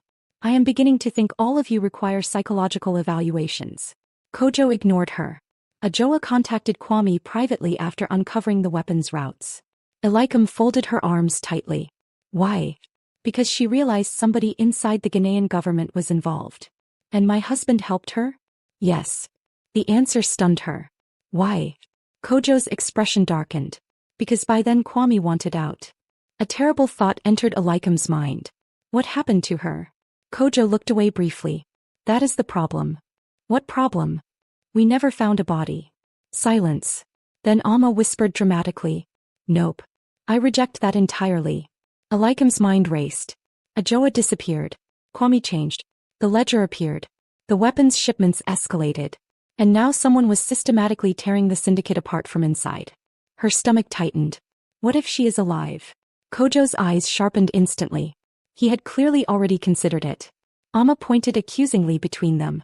You both just had the exact same horrifying thought. Kojo's phone buzzed again. Another anonymous message. This one contained only a location. Labadi Beach House midnight. Below it. Come alone if you want the truth about Adusei. Kojo immediately shook his head. No. Elikem looked up sharply. You have not even thought about it yet. I do not need to. She may know who killed Kwame. Or it is a trap. Alma raised her hand slightly. For balance, it is definitely a trap. Elikem stared at the message. Labadi Beach House. She knew the location. An old private property near the coast once owned by a retired minister. Abandoned for years. Kojo stepped closer. You are not going. You do not decide that. Yes, he said quietly. Tonight I do. Something flared between them instantly. Not just anger. Something hotter. More reckless. Elikem lifted her chin. You are not my husband. The sentence landed harder than she intended. Kojo went still. Very still. Immediately she regretted it. Not because it was untrue. Because something wounded crossed his face before he buried it completely. Alma looked physically uncomfortable now. Right. I am going to stand over there with the emotional damage. Kojo's voice lowered. No. I am not your husband. His eyes locked onto hers. And if I fail, nobody buries me with speeches and flowers. They bury you. Silence crashed between them. Heavy. Intimate in the worst possible way. Because underneath the anger was fear. Real fear. For her. Elikem saw it clearly now. That frightened her almost more than the syndicate. Before she could answer, gunfire erupted again somewhere in the hotel lobby. Closer this time. Kojo instantly drew his pistol. We move. Now. They rushed through the service corridors toward the underground parking entrance. But as they descended the final stairwell, Elikem noticed something strange. A woman standing at the far end of the parking garage, watching them. Dark coat. Black headscarf. Face partially hidden beneath shadow. Then the woman turned and disappeared behind a concrete pillar. Kojo saw her too. He reacted instantly. Stay here. He sprinted forward. Elikem followed anyway. Of course she did. By the time they reached the pillar, the woman was gone. Only ocean wind drifted through the open garage exit. And taped against the concrete wall was a single photograph. Kojo ripped it down immediately. Elikem looked over his shoulder. The image showed her. Not recent. 5 years old maybe. She stood laughing beside Kwame at a beach restaurant. Circled in red ink was one sentence. He never told you who saved your life that night. Below it. Ask Kojo about Takarati. Kojo's face went pale beneath the garage lights. And for the first time since she met him, Elikem saw genuine fear. The drive to Labadi felt like descending into somebody else's nightmare. Accra after midnight became a different creature entirely. Street vendors packed away smoke-blackened grills. Clubs pulsed with distant music. Police checkpoints glowed beneath floodlights while ocean mist rolled inland from the coast. The city looked beautiful from a distance. Close it felt armed. Nobody spoke for the first 10 minutes. Amma sat in the back seat staring between Kojo and Elikem like a woman trapped inside a collapsing marriage that technically had not started. Finally she snapped. What happened in Takarati? Kojo kept driving. Rain began again, soft this time. Persistent. Elikem, he said quietly, we should not go to the beach house. That is not what I asked. His jaw tightened. The silence itself became an answer. Elikem folded her arms. So there was a night in Takarati where my life was apparently in danger, and somehow I never knew about it. Kojo's eyes stayed on the road. Yes. Amma leaned forward immediately. I knew it. This story has hidden chapters. Elikem ignored her. When? 4 years ago. The memory came slowly then. Takarati. A corporate retreat for Adusei Meridian executives. Beachfront villas. Too much champagne. One night she had become violently ill after dinner and collapsed before reaching their suite. Kwame told her later it was food poisoning. She looked sharply at Kojo. That was not food poisoning. No. The word hit like cold water. What happened? Kojo exhaled once. You were poisoned. Silence filled the vehicle completely. Even Amma stopped speaking. Elikem stared at him. You are telling me someone tried to kill me 4 years ago? Yes. And nobody thought I deserved to know? We did not know who ordered it. Her voice sharpened dangerously. But you knew somebody tried. Yes. You watched me mourn my husband while hiding this? Kojo gripped the steering wheel tighter. Yes. She almost told him to stop the vehicle. Almost. But beneath the fury was something worse. Fear. Because suddenly every happy memory with Kwame had shadows moving behind it. How did I survive? Kojo finally looked at her. Because I saw the waitress switch your drink. The ocean roared faintly somewhere beyond the city. Amma whispered softly, Jesus. Elikem's throat tightened. You saved me. Yes. And Kwame knew? Yes. Her eyes burned suddenly. Not tears. Rage. So my husband spent 4 years pretending nothing happened? He was trying to protect you. No, Elikem snapped. He was controlling information. Kojo did not argue. Because she was right. The Land Cruiser turned off the coastal highway toward a narrow road lined with abandoned villas and leaning palm trees. Labadi Beach House emerged ahead through rain and darkness. A once beautiful property now decaying beside the sea. Broken balcony railings. Salt-stained walls. Dead garden fountains swallowed by weeds. The Atlantic crashed violently behind it. Kojo parked without killing the engine. We do this carefully. Amma pointed toward the building. That place absolutely contains betrayal. Kojo checked his pistol. Elikem stays behind me. I am beginning to resent how often people say that sentence. You can resent it alive. The beach house smelled of damp wood and sea salt. Their footsteps echoed through dark hallways as Kojo swept rooms methodically, weapon raised. Nobody. Nothing. Only wind moving through cracked windows. Then they reached the old dining room. And stopped. Candles burned softly across the table. Fresh. Recent. At the center sat a folder. Beside it. A woman. Alive. Dark-skinned. Sharp-eyed. Mid-30s maybe. Calmly drinking tea while rain battered the windows behind her. Elikem's breath caught. The woman looked up slowly. You came. Kojo's pistol rose instantly. The woman sighed. You always did enter rooms dramatically. Amma whispered, well, that is definitely her. Kojo Mensah smiled faintly. Yes, she said. I usually disappoint murderers by surviving. The room went absolutely still. Elikem stared. 3 years vanished into one impossible moment. You're alive. Clearly. Kojo stepped forward carefully. This could still be a trap. Kojo looked at him over her teacup. Kojo Mensah. Still suspicious of oxygen itself. You disappeared. No, she corrected softly. I was disappeared. That sentence chilled the room instantly. Elikem crossed her arms tightly. You know who killed my husband. Ajoa's expression shifted slightly. Not guilt. Not sympathy. Recognition. Yes. The ocean thundered outside. Elikem stepped closer. Tell me. Ajoa looked at her carefully for a long moment. You really never knew. Knew what? Ajoa's eyes moved briefly toward Kojo. Then back. Kwame Adusei was never the target. Silence. Kojo went completely still again. That stillness. Always dangerous. Elikem frowned. What does that mean? It means the syndicate wanted leverage. Ajoa stood slowly from the table. They wanted you. The room tilted slightly. No. Yes. Alma blinked twice. Why does every answer create 12 more problems? Ajoa opened the folder on the table.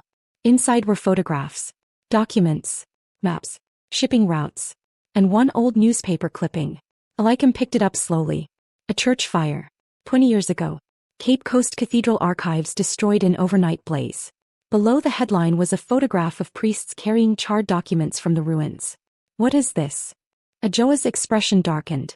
The real reason the syndicate exists. Kojo lowered his pistol slightly. Not relaxed, but listening now. Ajoa moved toward the rain-streaked windows. For decades, illegal gold routes passed through Ghana quietly. Small operations. Corrupt officials. Smugglers. She looked back at Elikem. Then somebody discovered something hidden beneath the old cathedral archives. Elikem frowned. What? Ajoa's eyes sharpened. Colonial records. Alma blinked. That sounds aggressively historical. British extraction ledgers, Ajoa continued. Unregistered gold reserves hidden during colonial withdrawal. Billions in undocumented assets buried beneath church-controlled land and forgotten vault systems. Silence. Then Alma whispered. Oh. Suddenly everything changed shape. Not smuggling. Not ordinary corruption. Treasure. Hidden national-scale wealth. Ajoa nodded slowly. The syndicate formed to control access to those reserves. Kojo's expression darkened. Nana. Yes. Nana Ya's father helped recover the first caches in the late 70s. Ajoa crossed her arms. Since then, governments, businessmen, military officers, and foreign buyers have all protected the operation. Elikem stared at the documents. Gold maps. Church property records. Underground routes. This is insane. It is profitable, Ajoa corrected. Kojo stepped closer. What does this have to do with Elikem? Ajoa looked at her carefully. Because her father found the original archive. The room exploded into silence. Elikem froze completely. My father is dead. Yes. He was a schoolteacher. No, Ajoa said softly. That was the cover. The Atlantic crashed violently outside. Alma sat down immediately. I would like everyone to stop revealing ancestral conspiracies. Elikem shook her head slowly. No. My father died when I was 11. Yes, Ajoa replied quietly. 3 weeks after refusing to surrender the archive maps. Her entire body went cold. Memories flickered suddenly. Her father arguing on the phone late at night. Her mother crying in the kitchen. Strange men visiting the house. Then the car accident. Dear God. No, she whispered again. Ajoa stepped closer. Kwame married you because he loved you. The sentence landed heavily. But at first, Ajoa continued carefully, he approached you because Nana believed your family still possessed part of the archive key. Kojo looked genuinely furious now. You are certain? Yes. Elikem could barely breathe. Every memory twisted painfully. Kwame at university. Kwame pursuing her relentlessly. Kwame calling their meeting fate. Had any of it been real? Ajoa's voice softened slightly. He did not expect to love you. That hurt most of all. Because she believed it. Completely. Kojo moved toward her immediately as her knees nearly buckled. Elikem. She stepped away instinctively. Not from him. From everything. The lies. The ghosts. Alma rose carefully. If they believed my family had the archive key, she looked at Ajoa slowly. Then why am I still alive? Ajoa's expression darkened completely. Because, she said quietly, somebody finally found it. Silence crashed through the beach house. Then Kojo spoke one deadly sentence. Who? Ajoa looked directly at him. Kwaku. For several seconds nobody moved. The ocean crashed against the rocks outside like distant artillery. Kwaku. Not Nana. Not Victor. Kwaku. The revelation settled over the room with the slow horror of rising floodwater. Elikem stared at the rain-dark window. Then laughed once, brokenly. Alma looked alarmed. I do not enjoy that laugh. Neither did Kojo. Elikem, he said carefully. She turned toward them slowly. And something in her face had changed. The grief was still there. The anger too. But now there was clarity beneath both. Cold clarity. Of course it was Kwaku. Nobody spoke. As suddenly it made sense. The desperation. The pressure to sell the company. The panic at the gala. Kwaku was not protecting the syndicate. He was racing against it. Ajoa nodded slowly. He found part of the archive system beneath the old cathedral tunnels 6 months ago. Elikem frowned sharply. Cathedral tunnels? The original colonial vaults were hidden beneath religious properties, Ajoa explained. Priests moved gold records during British withdrawal. Some caches remained hidden when Ghana gained independence. Amma rubbed her forehead. I wanted ordinary corruption. This has become national treasure hunting. Kojo ignored her. How much did Kwaku find? Ajoa's expression darkened. Enough to destabilize governments. Silence. Kojo looked toward Elikem carefully. Kwaku killed Kwame because Kwame discovered the excavation. Ajoa nodded once. He was preparing to expose everything. Elikem swallowed hard. The pain hit differently now. Kwame had lied to her. Manipulated her. Hidden terrible things. Amma sat heavily into a chair. So let me understand this correctly. We have illegal gold routes, hidden colonial reserves, international weapons trafficking, murdered journalists, fake memorial galas, and now secret cathedral vaults. Ajoa pointed gently. Correct. I miss ordinary divorce scandals. Kojo stepped closer to the table. Kwaku found the vaults. Why does he still need Elikem? Ajoa looked directly at her. Because the final vault requires 2 archive keys. The room went quiet again. Elikem frowned. What does that mean? Ajoa reached into the folder and removed an old photograph. Faded. Black and white.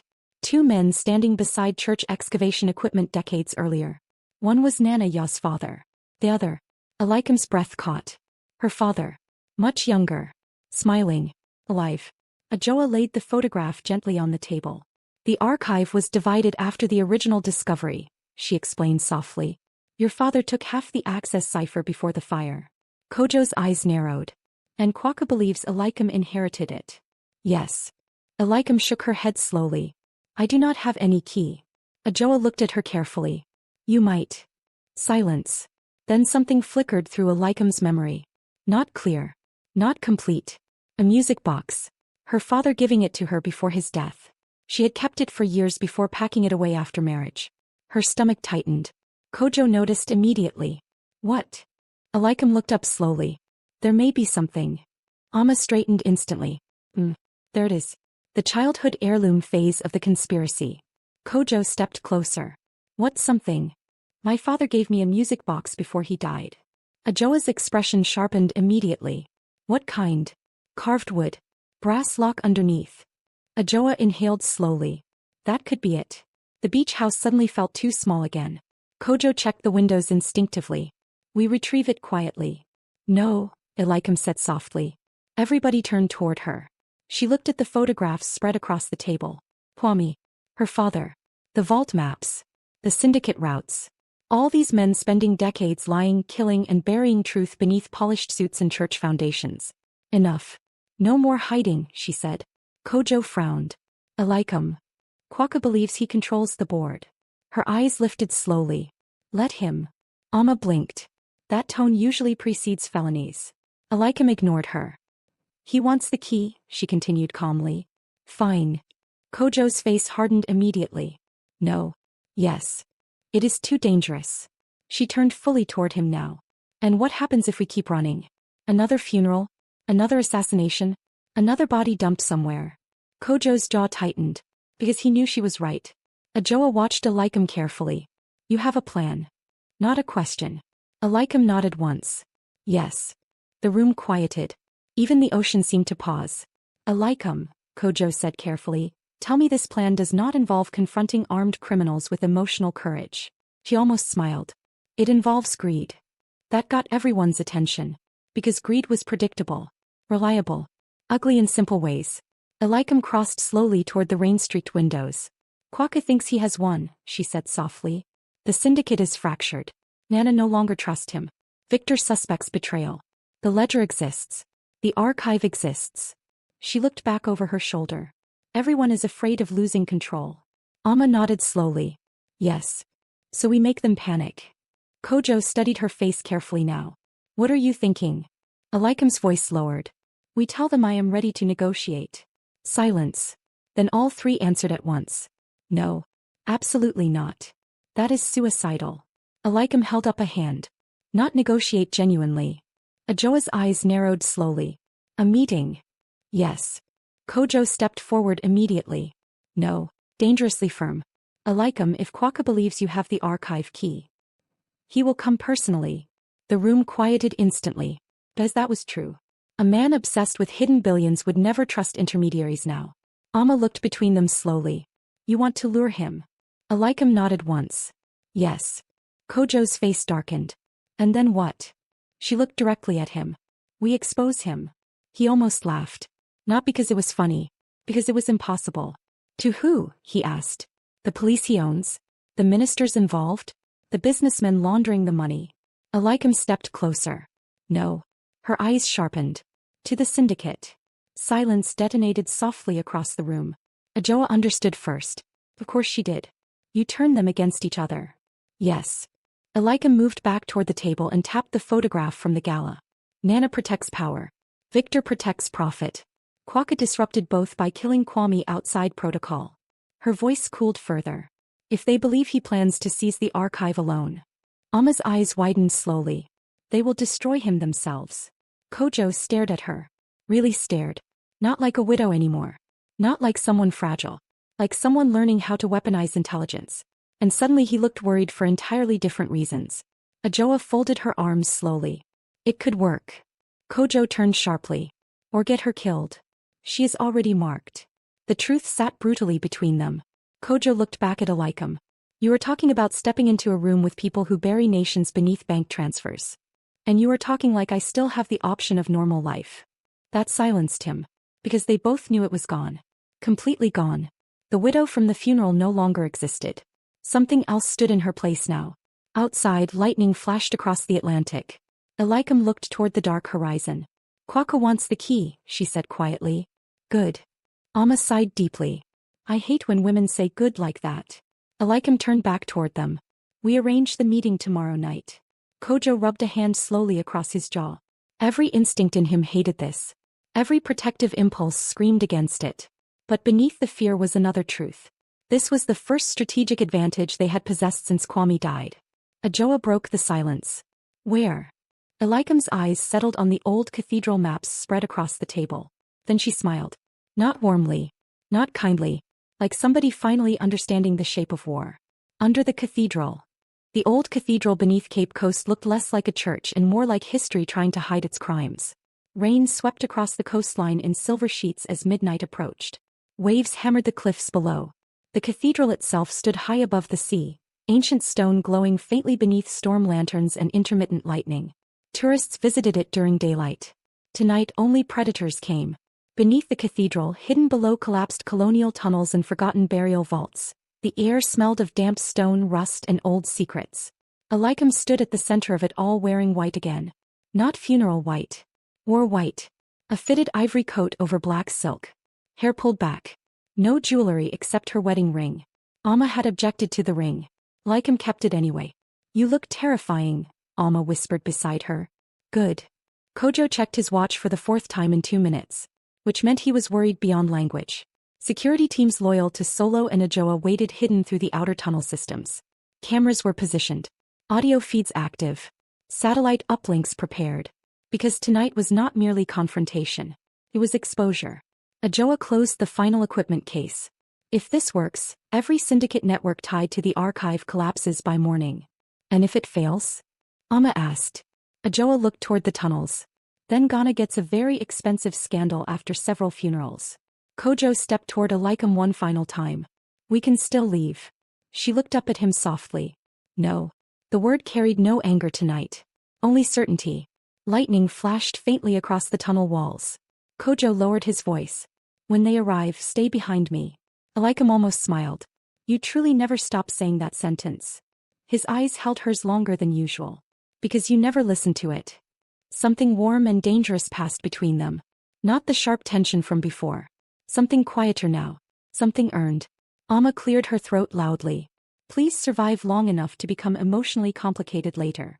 Headlights appeared above the cliff road. Everybody went still. Kojo touched his earpiece. They are here. The first footsteps echoed through the tunnels moments later. Kwaka entered first. Alone. That surprised everybody. No bodyguards.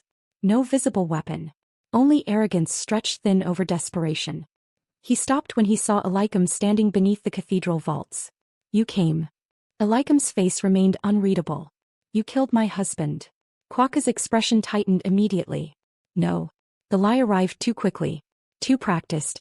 Kojo's hand flexed near his weapon. But Elikem stayed calm. Interesting, she said softly. Because everybody else thinks you did. That landed. Kwaka stepped closer into the lantern light. Nana manipulated you. You arranged the gala. Yes. You ordered the extraction teams. Yes. You tracked me after the funeral. Yes. Then why should I believe you did not kill him? For the first time since she met him, Kwaka looked genuinely exhausted. Because Kwame was my brother. The words echoed strangely beneath the cathedral stone. Elikem studied him carefully. And realized something horrifying. He meant it. Some part of him truly loved Kwame. People were complicated monsters. Victor altered the operation, Kwaka said quietly. He realized Kwame intended to expose the archive. Kojo's eyes narrowed. Why kill him without syndicate approval? Because Victor wanted control before Nana could react. The tunnel behind them shifted. More footsteps. Nanayo arrived next. 2 armed men beside him. Victor moments behind with his own security detail. The atmosphere changed instantly. 4 predators entering the same cage. Nobody trusted anybody anymore. Excellent. Nana's eyes settled on Elikem first. Then on Kwaku. And immediately the old man understood. You foolish boy. Kwaku turned sharply. You knew he planned to eliminate Kwame. No, Nana snapped. I knew Victor planned pressure. Victor laughed softly. How touching. Criminal outrage over procedure. Weapons shifted subtly throughout the tunnel. Kojo stepped slightly closer to Elikem. Ajoa watched from shadow beside the equipment feeds. Everything balanced on a knife edge now. Perfect. Elikem spoke calmly into the silence. You all came for the archive key. Nobody denied it. Good. She reached slowly into her coat pocket. Every gun in the tunnel lifted slightly. Then she placed the small brass object onto the stone table between them. Her father's music box key. Beautiful. Deadly. Kwaku inhaled sharply. Nana's eyes widened. Victor smiled. There she is, he murmured. The final inheritance. Elikem rested one hand lightly atop the key. Before anybody touches this, she said softly, I want the truth. Nobody spoke. Then she looked directly at Victor. You ordered Kwame's death. Victor shrugged elegantly. He became inconvenient. Kwaku exploded instantly. You promised it would remain leverage only. There was no time, Victor replied coldly. Your brother developed conscience. Nana's face darkened murderously. You destabilized the entire network. And yet, Victor said calmly, I am the only one here thinking strategically. He nodded toward the key. With the archive reserves secured, we move beyond West Africa entirely. Kwaka stepped forward. The archive belongs to Ghana. Victor laughed openly now. Nationalism from smugglers. Adorable. Nana raised his cane slightly. You forget yourself, foreigner. No, Victor replied softly. You all did. Then he drew his pistol. Everything detonated at once. Kojo moved before the gun fully cleared Victor's jacket. The first shot shattered stone near Elikem's head. The tunnel exploded into gunfire. Amma screamed something deeply insulting in Twi while diving behind a pillar. Kojo slammed Elikem to the ground as bullets tore through lantern light overhead. Nana's guards opened fire instantly. Kwaka tackled Victor into the stone table. The music box key skidded across the floor. Chaos. Pure chaos. Kojo fired twice with terrifying precision. One guard dropped immediately. Another screamed. The cathedral tunnels filled with smoke, shouting, and echoes of collapsing power. Elikem crawled toward the key through shattered stone and dust. Somewhere behind her, Victor shouted furiously. Kill them all. Then Kwaka punched him directly in the throat. The tunnel lights flickered violently. Ajoa activated the satellite uplink. Instantly, every hidden camera feed transmitted live. The confessions. The weapons. The gunfire. Everything. Broadcast. To journalists. International agencies. Government oversight units. Insurance archives. Dead man switches Kwame had prepared years earlier. The syndicate's secrets erupted into the world all at once. Nana realized it first. His face went pale with ancient fury. "You stupid woman." Elikem rose slowly from the dust with the archive key in her hand. "No," she said quietly. "You buried enough people." Lightning exploded overhead. Then another shot rang out.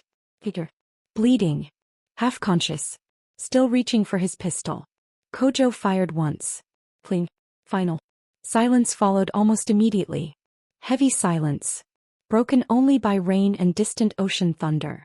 Victor Hale lay motionless beside the shattered stone table. Kwaka sat against the wall breathing hard, blood running from his forehead. Nana looked suddenly old. Very old. Sirens echoed faintly above the cliffs. Authorities. Press. Too late to contain anything now. The syndicate was finished. Finally. Kojo crossed the tunnel slowly toward Elikem. "You hurt?" "No." Barely a whisper. Ajoa emerged from the shadows. "It's done." Amma stood shakily from behind a pillar clutching somebody else's dropped pistol. "I hated every second of this." Nobody argued. Elikem looked down at the brass key in her hand. Then at the hidden vault entrance beyond the shattered tunnel wall. Gold. Enough wealth to poison nations for another century. Kojo watched her carefully. What now? The question carried more weight than anyone admitted aloud. Because now she could choose. Power. Revenge. Silence. Elikem walked slowly toward the open vault entrance. Inside, dim lantern light reflected across stacked reserves hidden beneath history itself. Gold bars. Colonial seals. Forgotten wealth built from generations of theft.